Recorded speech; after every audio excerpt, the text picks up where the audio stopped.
You are one decision away from a completely different life. But that decision doesn't happen in the moment of crisis. It's forged in the habits, the rituals, and the discipline you build every single day. And the place to begin is your mind. Your mind is your greatest asset, or your biggest liability. The quality of your life is the quality of your mind.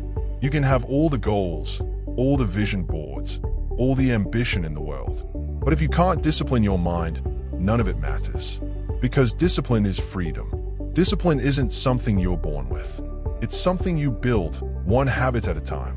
And when you learn to discipline the mind, you unlock a level of power most people will never experience. Because when your mind is clear, focused, and intentional, you stop reacting to life. You start leading it. Let me share 3 ancient, powerful daily practices that, if done consistently, will reshape your mind, sharpen your focus, and strengthen your discipline from the inside out. The first is a practice called Hara Hachi Bu. It comes from Okinawa, Japan, one of the world's blue zones, where people live beyond 100. And their secret isn't just what they eat, it's how they eat. Hara Hachi Bu means this: eat until you're 80% full. Not stuffed, not satisfied, just enough. Now, in a world that glorifies excess, where you're pushed to consume more and more and more, this is an act of revolutionary discipline. But it's not about dieting, it's about developing control over impulse. When you train yourself to stop eating before fullness, you build awareness, you build restraint, and that control ripples into everything.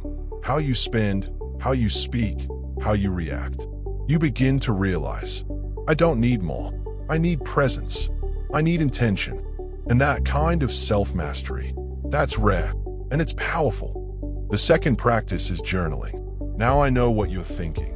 I don't have time to write about my feelings. But listen, journaling is not about being poetic. It's about being honest. It's a mirror, a space to slow down and see your mind clearly. Because if you don't direct your thoughts, they'll direct you. Here's how simple it can be. Every morning, write down one thing you're grateful for. Then ask yourself, what's the one thing I must get done today to move forward? And at night, reflect, what did I learn today? What did I do well? Where can I improve? You do that consistently, and suddenly, you're not just living another day.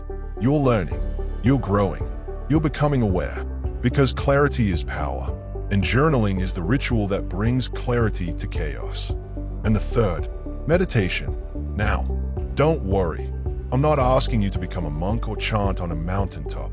I'm talking about mental stillness. Just 10 minutes a day to train your mind the same way an athlete trains their body. Sit down, close your eyes, breathe in through your nose for 4 seconds, hold for 2, exhale for 6, and just watch your breath. Thoughts will come, and that's okay.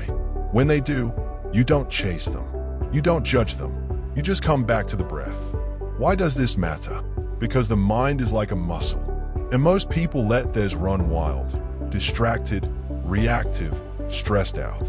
But when you train it to come back to the breath over and over, you become centered, focused, unshakable. And that's the kind of mind that doesn't get thrown off by every email, every opinion, every setback. That's the mind of a leader. Look, the life you want won't come from a single breakthrough. It comes from daily discipline. It comes from mastering the small things, consistently, eating with intention, writing with clarity, sitting with stillness. These rituals are simple, but they are not easy. They require commitment. They require patience. They require you to show up every day. But if you do, you won't just improve your life. You'll take control of your mind. And that's where everything changes. So make the decision. Don't wait for motivation. Create momentum. Discipline the mind. Transform your life. Subscribe for more tools to sharpen your mind, strengthen your habits, and take back your power.